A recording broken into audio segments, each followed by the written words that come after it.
once again to the SWU Sports Network from the edition of the Coaches Show. I'm Kay Crenshaw, glad to have you with us here today, talking Warrior baseball. Coach Mike Gillespie's here with us. Coach, wrapping up the regular season, of course, an exciting time. The weather's starting to get a little bit warmer, so I know it's easier to sit there in the dugout as the game's going on. You're not freezing. You got your hoodie on, you got your gloves. But how are you? Doing well. The weather's warming up. Still a little rainy every once in a while, but can't complain. It's nice to go out there and play in 70-degree weather. You know, you guys are really playing well down the stretch here as your regular season comes to a close. Big win just this past week against Young Harris. Great win there against a top-notch program from over in Georgia. Talk about this team so far, how they performing down the stretch on the field. Down the stretch, we're playing much better baseball. We kind of hit a wall. We played some tough competition middle of the season. There's no doubt about that. We played, two of the top three teams in our league, and so now that we kind of got things turned around a couple of weeks ago, got everybody kind of on the right path, and got our minds right, got our hearts right, and so we're playing much better baseball. We're pitching much better down the stretch, and picking up some key hits and playing much better in the field as well. So overall, all three phases of the game seem to be working much better for us at this time. One big series win for you guys was in conference play over Mount Olive, a nationally ranked team at that time. What does a series win like that do for the confidence in your guys in the final stretch and the final games of the season? It's definitely huge. Anytime you can come in and win the series in our league against any competition is a big deal. We were able to do it at home, able to do it against Mount Olive. They were second, I think, in the league at that point.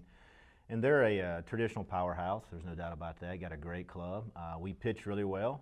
Got some big key hits again.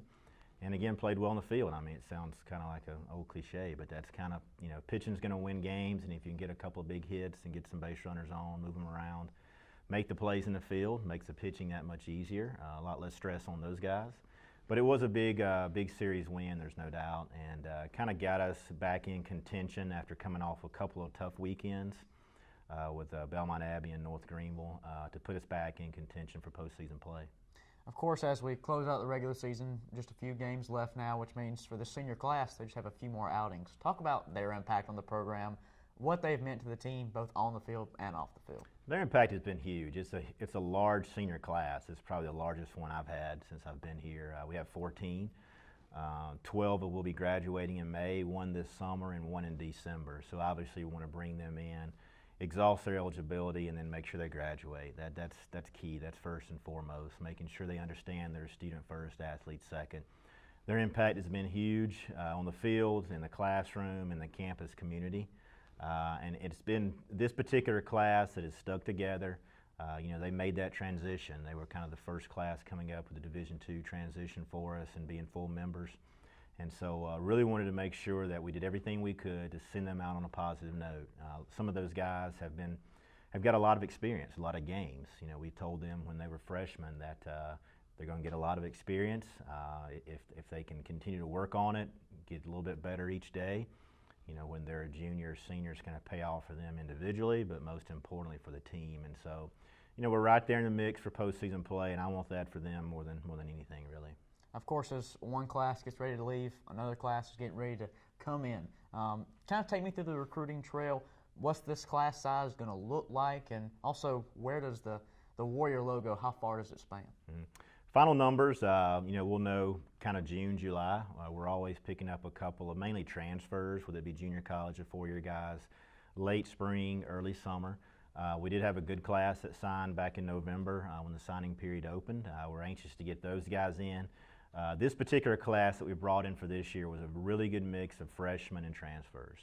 And so that's kind of that nucleus kind of going forward that we're wanting to continue to build on. And so the guys we signed back in the spring, the ones that we'll continue to sign, back in the fall, the ones that we signed, this spring going forward, it's going to be a good mix.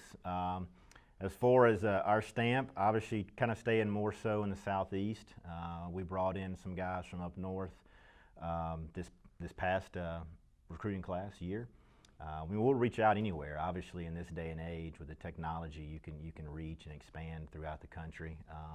One of our seniors is from Canada. One of our seniors is from the DR, and so we can go north and south as well. So we'll go out to, it doesn't really matter, where we'll recruit from. As long as we get that quality student athlete, that's what we're searching for. Two things that I want to bring up here that I believe are both bigger than baseball itself in this season. One being Military Appreciation Day. I know we recently celebrated that, and that's a big piece of our heritage here at SWU. We have the Military Monument on campus as well. What does that day do for your program, and what does it mean for you to just be able to host that day where so many veterans are honored and all the military branches are recognized?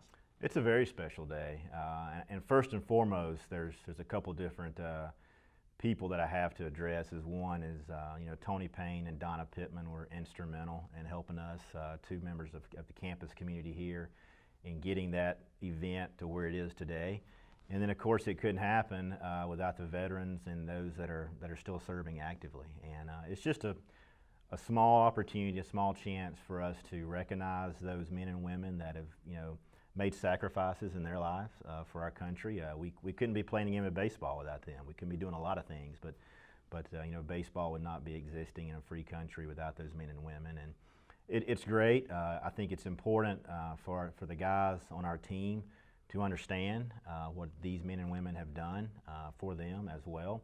And so it's just a great day. It's gotten bigger each year, a grand stage, I guess you could say. So we look forward to that event. It got rained out earlier in the semester, but we're glad we're able to get it in this past weekend.